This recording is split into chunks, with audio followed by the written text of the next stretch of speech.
Our story begins on a night in January. The great hall of Ashby Manor was full. Candles were lit. Flowers were arranged. The guests wore their finest clothes. It was an engagement night. Everyone knew it. Everyone expected it. Eleanor Vane stood in the hall. Beside her was Miles Ashby, the Duke's cousin, a small box in his hand. The room fell silent. Miles opened the box. A ring shimmered inside. Eleanor looked at the ring. Her face was blank.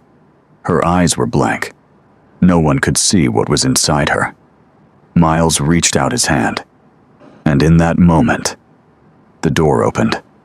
The hall froze. The man who stepped in was pale. There were marks on his face. Marks of war, of time, of exhaustion.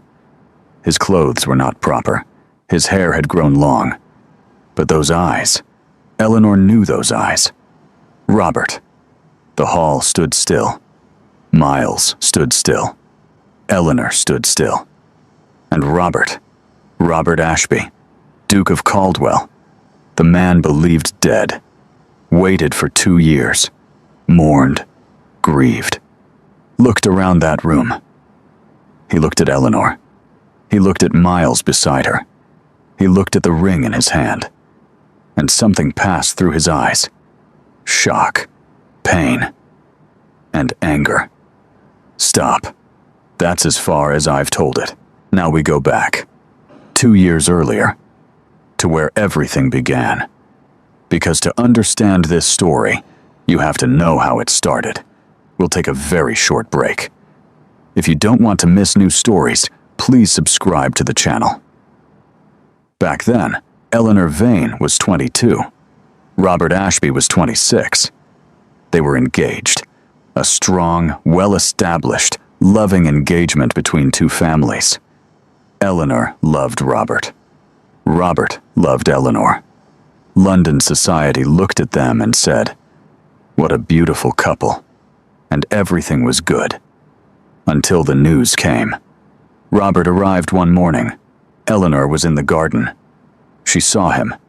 There was something on his face. Serious. Heavy. "What is it?" Eleanor asked. Robert sat beside her, took her hand. "War," he said. "I have to go." Eleanor didn't speak. She just tightened her grip on his hand. "When?" she asked.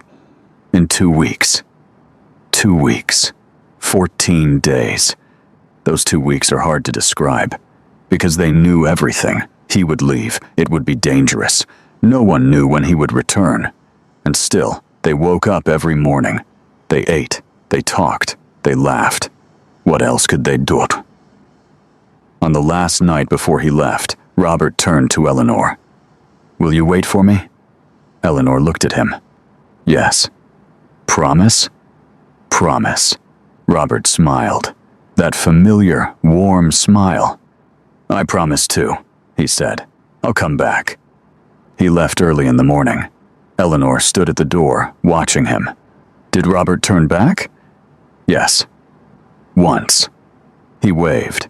Eleanor waved back. Then the carriage turned. And he was gone. 6 months passed. Letters came. Irregular. Delayed. Sometimes incomplete. But they came. Robert wrote. Eleanor wrote. That's how 6 months passed. Then the letters stopped. 1 week, 2 weeks, 3 weeks. Eleanor counted. Every morning when she woke up, she counted. At the end of the 4th week, there was a knock at the door. A formal man stood there, an envelope in his hand. Eleanor took it, opened it, read. She read it once, twice. Then she let it go. The paper fell to the floor. Eleanor didn't pick it up. She stayed where she was. What did she feel? Nothing. At first, nothing. Then, everything. Her mother came in, saw it, picked up the paper, read, and cried. Eleanor did not cry. Not that day. Not that night.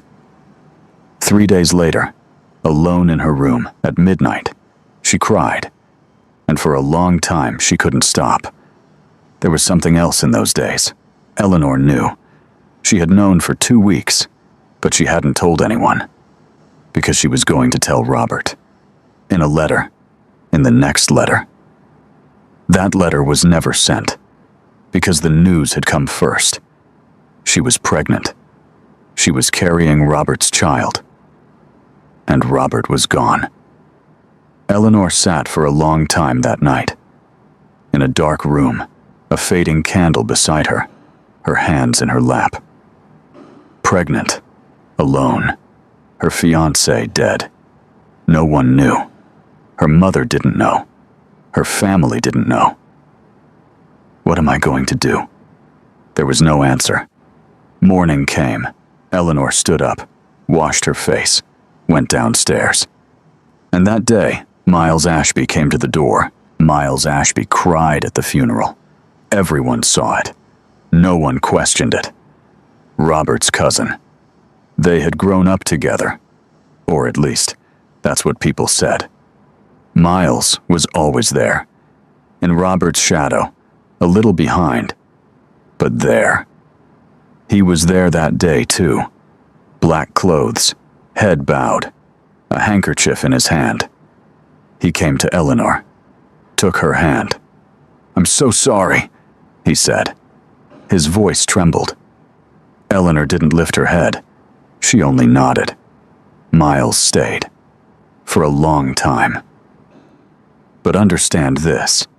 At that funeral, while Miles's eyes were full of tears, they were also fixed somewhere else. On the Caldwell title. On the Caldwell lands. On the Caldwell fortune. Robert was gone. There was no heir. And Miles was the closest relative.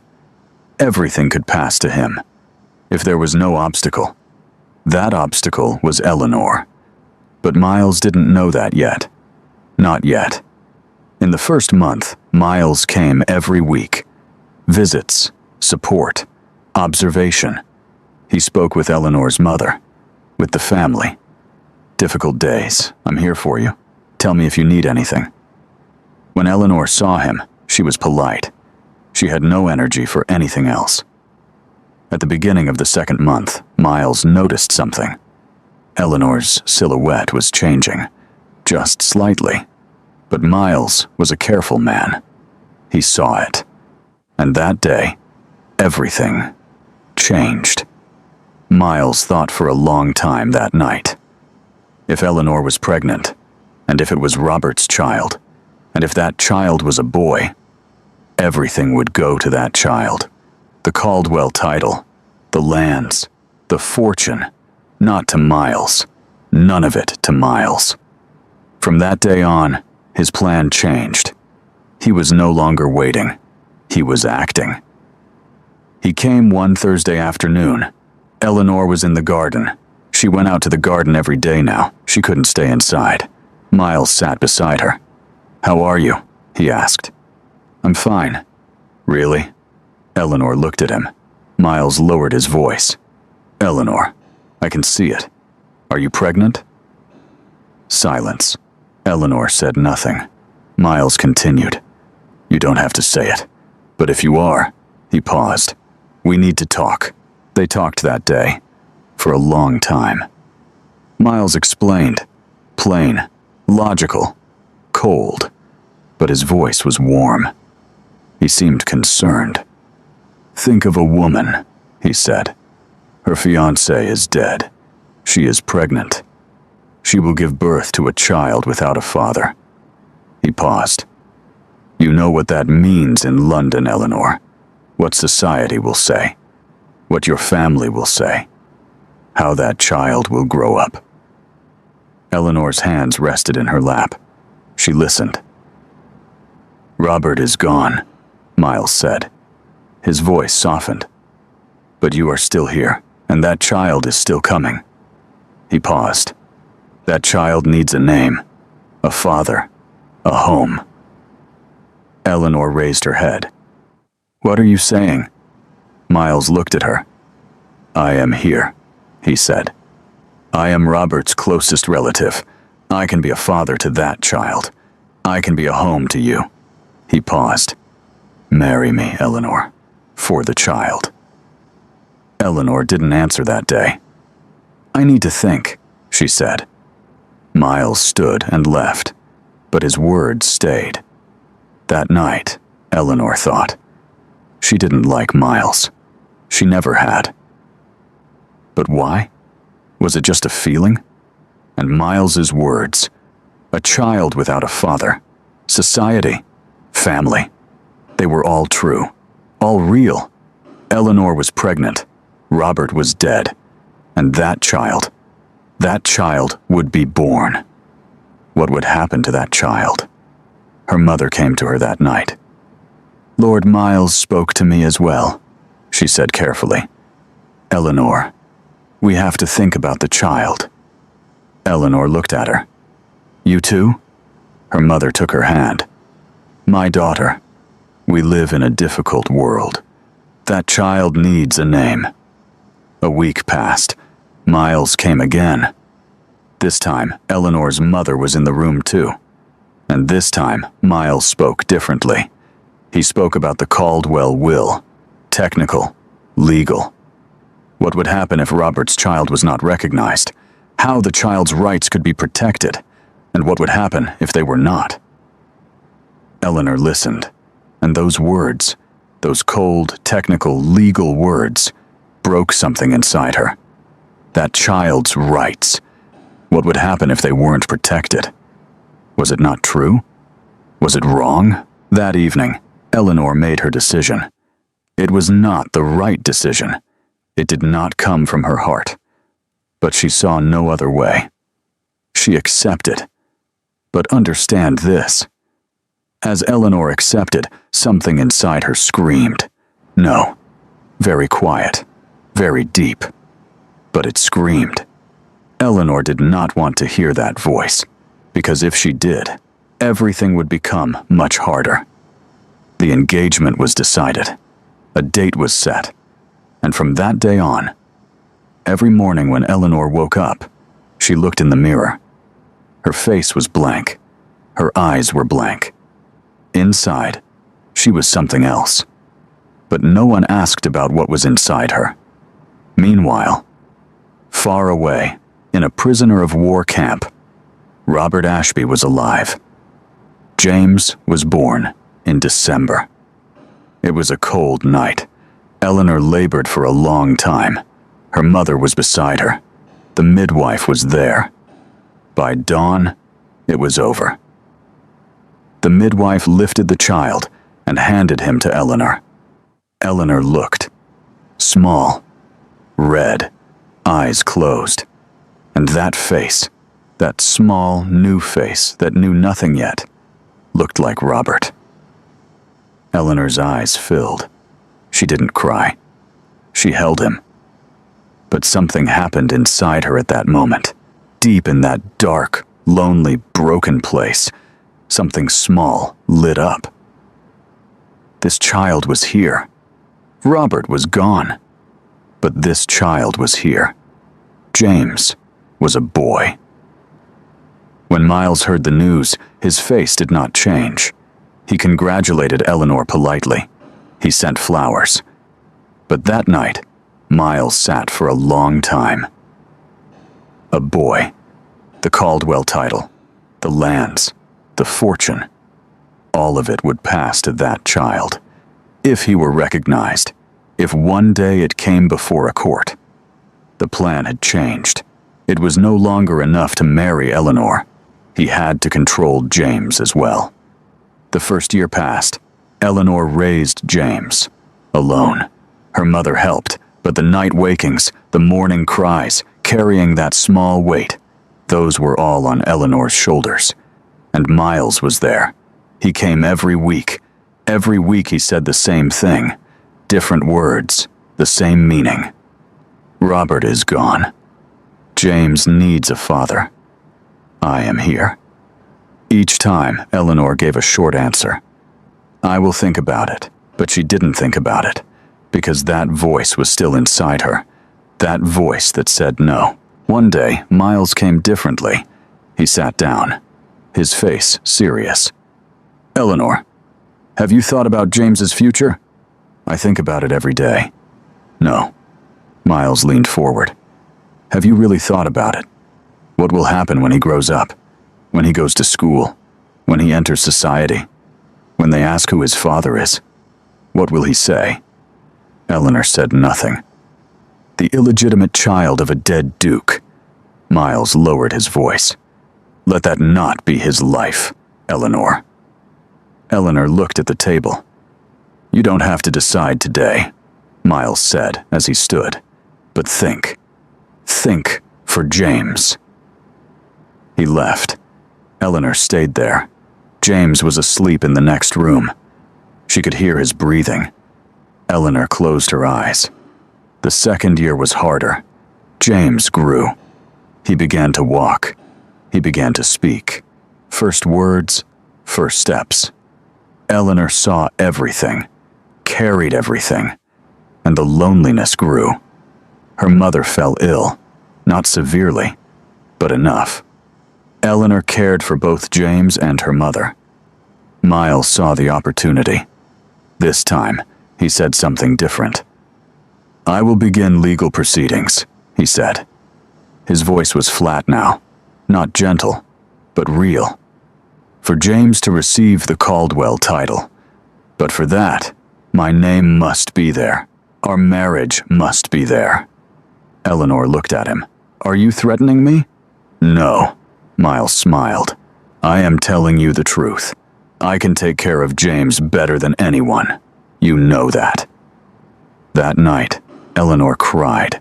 For a long time, quietly, while James slept. Then she stood up, washed her face, and in the morning, she sent word to Miles. "All right, now I will tell you about someone else. Far away. Very far away." Robert Ashby was in a prisoner of war camp in the south of France, a small, cold, isolated place. He had been taken in 6 months earlier. He was wounded, thrown from a horse. His left arm had gone badly. In the first months, he only tried to recover. Then he thought about escape. Escaping the camp was not easy. He tried. Twice. Twice he was caught. He was punished. The third time, he thought differently. He would wait. He would wait for the right moment. And that moment came. At the end of a year, one night, in one chance, with 2 other men, he escaped. They walked. For days. In the cold, in hunger, in exhaustion.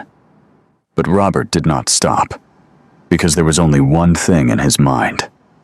Eleanor. Getting from France to England took time. Roads, ships, strangers. Robert did not say his name, because he was believed dead. And he did not want to explain yet. He wanted to see Eleanor first. He wanted to see her face. As he got closer to London, his steps quickened. One day, on a cold January morning, he entered the city. He heard the sound of it. Familiar sounds, familiar smells. And then, he ran into someone he knew, an old friend.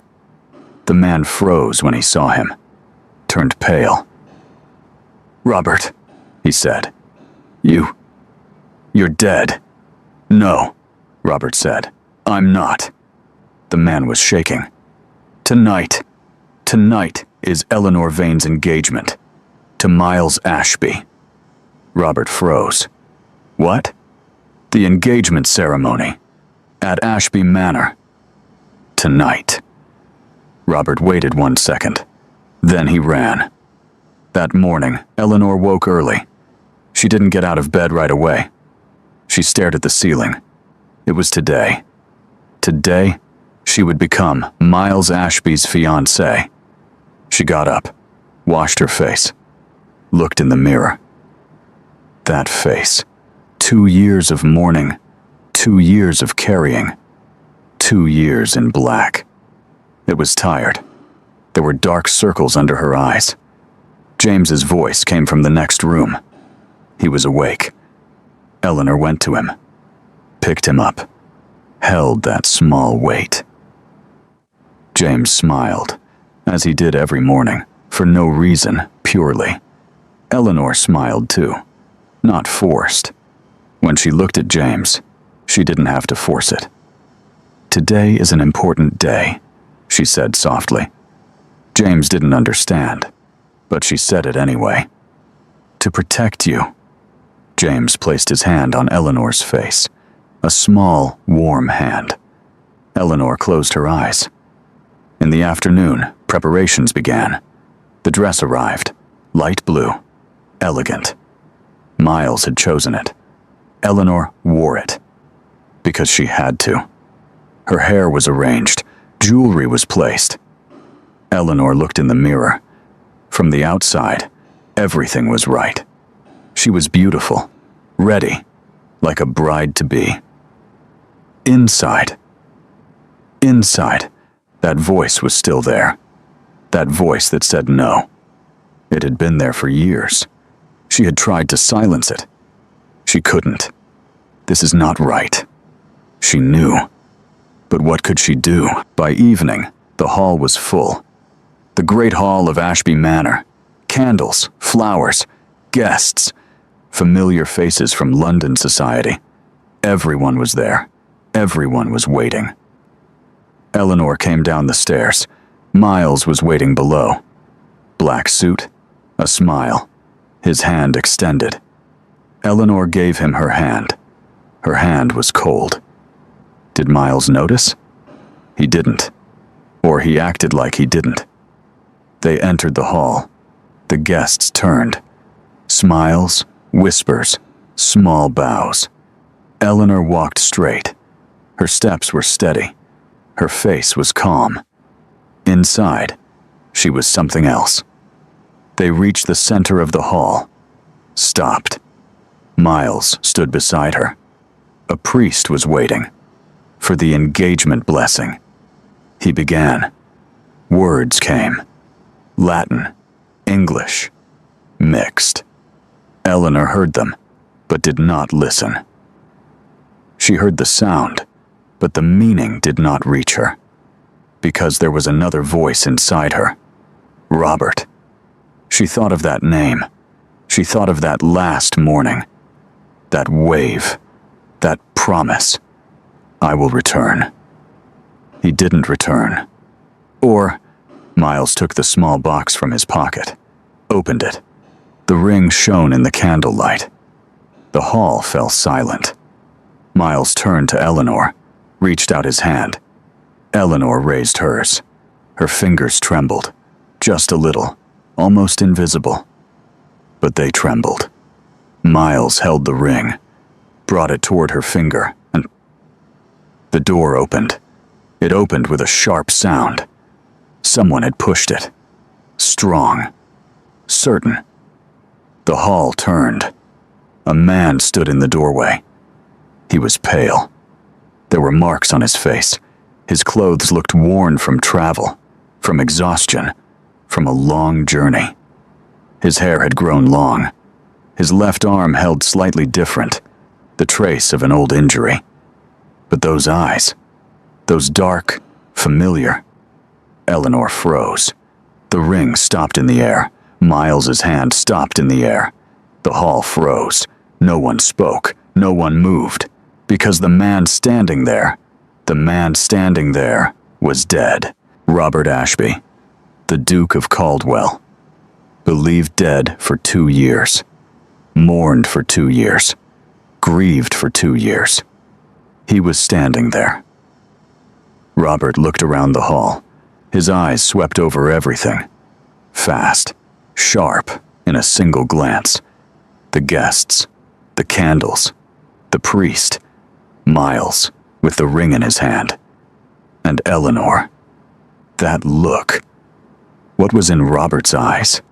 There was shock. Yes. A man believed dead. 2 years gone. And this. There was pain. deep, sudden, like a knife, and there was anger. Robert took one step into the room. The hall was still silent. It felt as if no one was breathing. He looked at Miles. He looked at the ring. He looked at Eleanor. And Eleanor looked at him. 2 years. She had worn black for 2 years. She had cried for 2 years. Every morning for 2 years, she had thought of that last morning. That wave. That promise. I will come back. And now he was standing there, alive. Real. There. What happened inside Eleanor in that moment? Everything. Everything at once. Joy? Yes. But it could not rise to the surface, because there were other things underneath it. Heavy things. Shock. Fear. And how do I look to him right now? Beside Miles, the ring suspended in the air. Engagement night. What was Robert seeing? Robert did not take his eyes off Eleanor. His lips moved. He wanted to say something, but he didn't, because Miles spoke. Robert. His voice was startled, but there was something else underneath it. He was thinking quickly. How? Be quiet. Robert cut him off. He wasn't looking at Miles. He was looking at Eleanor. He took another step, entered the room. The guests moved aside, automatically, without realizing it. Robert stopped in front of Eleanor. There was one step between them. Eleanor looked up, looked into those eyes, and what she saw there was anger. 2 years, Robert said. His voice was low, controlled. But inside, he was burning. 2 years, he repeated. And you, the sentence stopped there. He did not finish it, because there were no words that could finish it. Eleanor wanted to say something. She wanted to say so many things. They told me you were dead. A paper came. Official. Sealed. Final. I cried. I wore black. Every night before sleep, I said your name. And then there was James, your son. And Miles came, and I. But nothing came out, because the hall was full. The guests were watching. The priest was watching. Miles was watching. And Robert was misunderstanding. Eleanor could see that. Robert turned. He looked at Miles. She was my fiancée, he said. His voice was ice. Miles took a step forward. Robert, let me explain. Get out. One word, but it was full of everything. Miles did not leave. Listen to me. Eleanor, get out of this house. A murmur ran through the room. The guests looked at each other. No one knew what to do. Eleanor was still standing there, frozen. Her feet felt fixed to the floor. Robert turned to her, one last time, brief, painful, and that look held everything. I waited for you. I thought of you for 2 years. And you? He did not say it, but Eleanor read it. Robert turned and walked toward the door. As he passed, he stopped. Without looking back, he spoke. 2 years, he said. That was all. Then he left. The door closed. The hall was silent. The candles were still burning. The flowers were still there. Miles was still standing there. That smile was still on his face. Forced now, but still there. Eleanor looked at him, and for the first time, in those long, exhausting, devastating 2 years, for the first time, the voice inside Eleanor rose loud and clear. This is your doing. You did this. Robert did not go to the manor that night. He walked through the streets of London for hours, without knowing where he was going. That scene kept turning inside him, again and again. Eleanor, Miles, The ring. 2 years. Morning came. Robert woke up in a hotel. He had not even noticed where he was when he went in. He had simply entered. He had lain down on the bed. He had not slept. He got up, washed his face, looked in the mirror. He was no longer the man who had left 2 years earlier. The prison camp had left its mark on his face, in his eyes, in that left arm. But the mark it had left inside him was deeper. That day, he found Eleanor. Not at Ashby Manor, at the small house where she stayed with her mother. Robert knew it. He knew without asking. He knocked on the door. Eleanor opened it. They looked at each other. Eleanor's face was pale. She had clearly not slept. Dark circles under her eyes, hair undone. She was still wearing her black dress from the night before. Robert stepped inside. No one had invited him, but he entered. They stood facing each other in the sitting room. Her mother was not there. She had seen, but stepped away. She was a smart woman. Silence. Long, heavy silence. Silence that belonged to both of them. Then Robert spoke. 2 years, he said. Eleanor waited. 2 years passed. I fought to come back. Every day. Every night. His voice was low, but inside he was burning. And when I returned, what did I see? Eleanor said nothing. Miles Ashby. Robert paused on the name. My cousin. And you. In that hall. With that ring. Robert, why? He stepped forward. Why, Eleanor?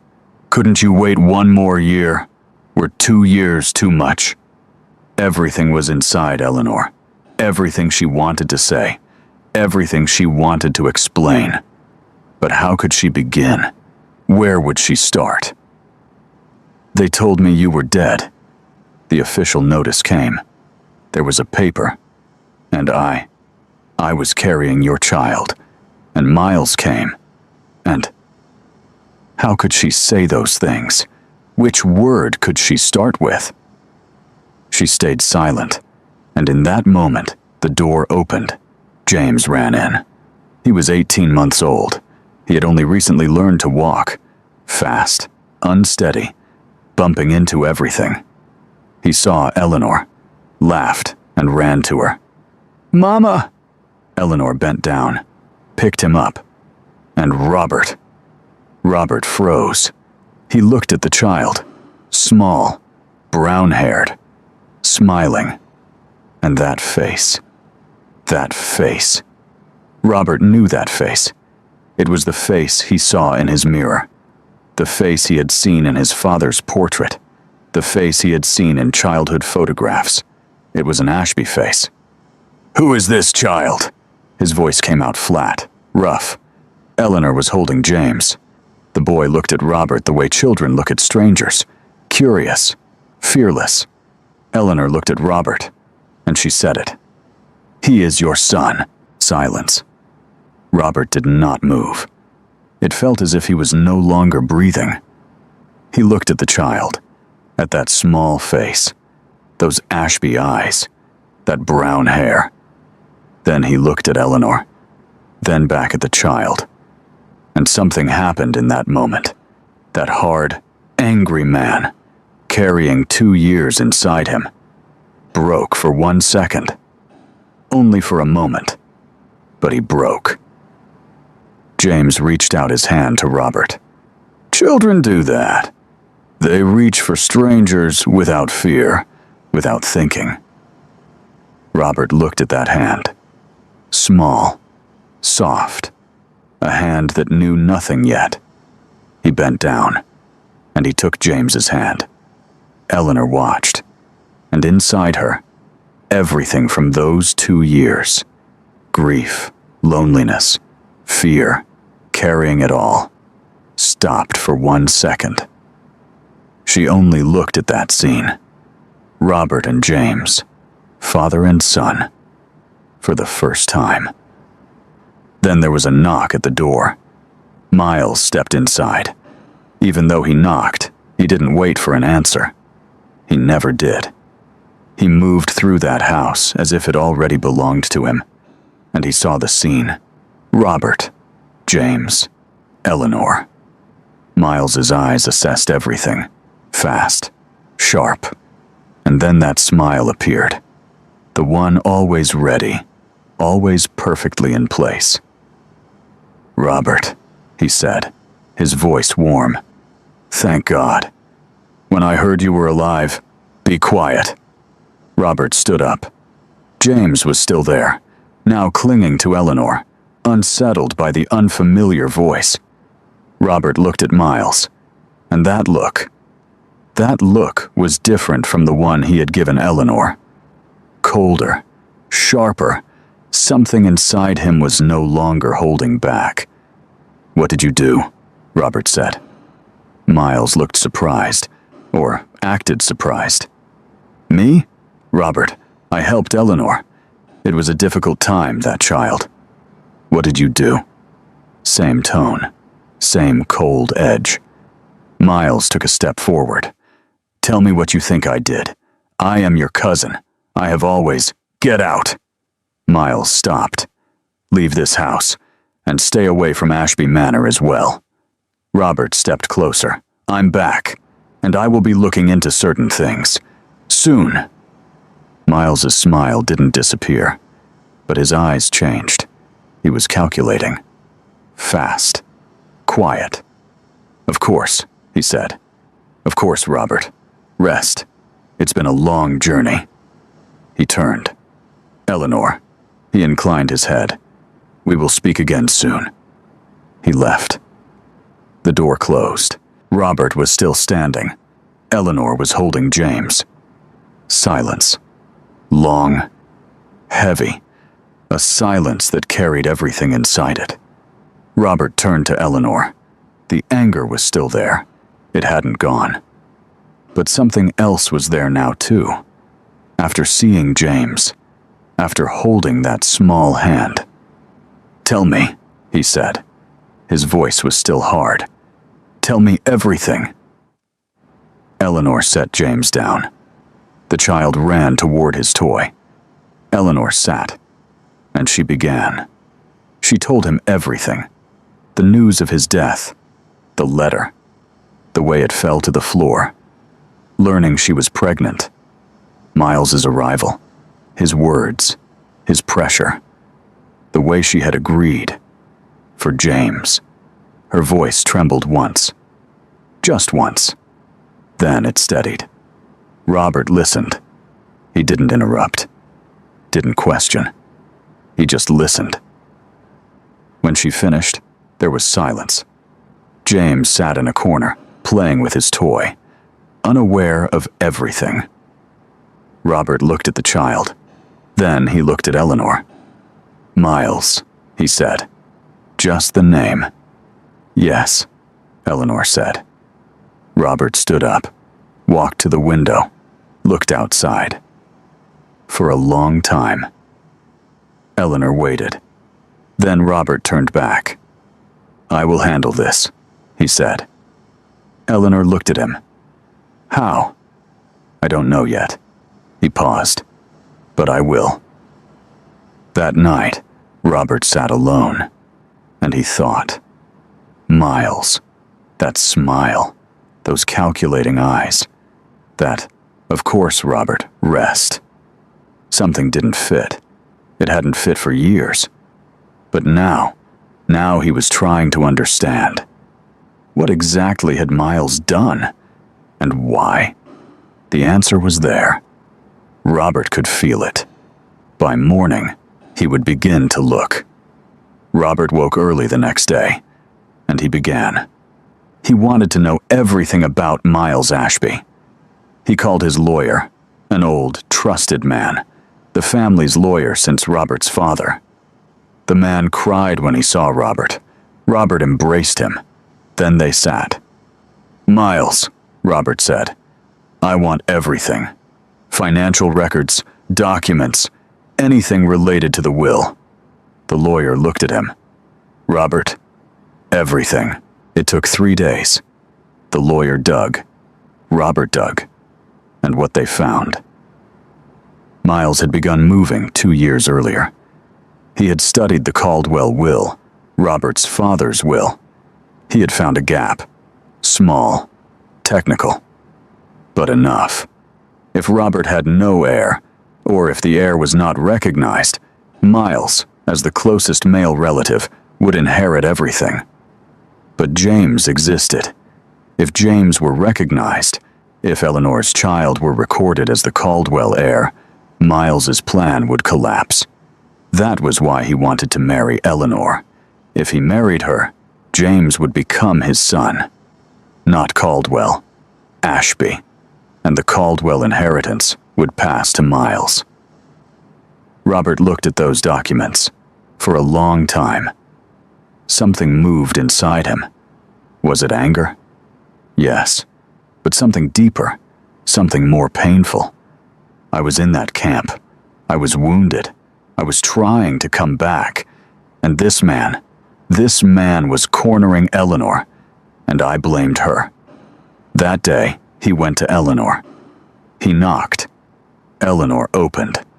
She looked at him. Waited. Robert did not step inside. He stayed at the door. I was wrong, he said.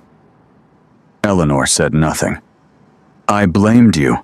I thought I understood what I saw in that hall, but I didn't. I didn't understand. He paused. His eyes did not leave hers. I know what Miles did now. I know everything. Silence. And you? His voice tightened for a moment. Then he continued. You carried those 2 years alone. You carried James alone. And when I returned, I wronged you. Eleanor leaned against the doorframe, looked at him. Yes, she said. You did. Robert lowered his head. I'm sorry. I know. It's not enough. No, Eleanor said. It isn't. Silence. Long. Real. Nothing softened it. Robert waited. Eleanor looked at him. Thought of those 2 years. Those nights. The nights she cried with James in her arms. And now she saw him. Pale. Tired. Marked by the camp. Standing at her door. Apologizing. Not looking away. Come in, she said. When James saw him, he smiled. He remembered the stranger from the day before. Children do that. Robert bent down, looked at him. Hello, he said. James reached out his hand. Again. Robert took it. Again. Eleanor watched. And that weight of 2 years, the weight she carried every morning, every night, that weight lifted a little. Just a little. But it lifted. Miles collapsed that week. Robert acted with his lawyer. The documents went to court. Miles's plan, his attempt to manipulate the will, the pressure he had placed on Eleanor, everything came out. At first, Miles denied it. Then he tried to explain. I did it for Robert, for Eleanor, for the family. No one believed him, because the documents spoke. Miles Ashby had to leave London. Quietly. No one saw him off.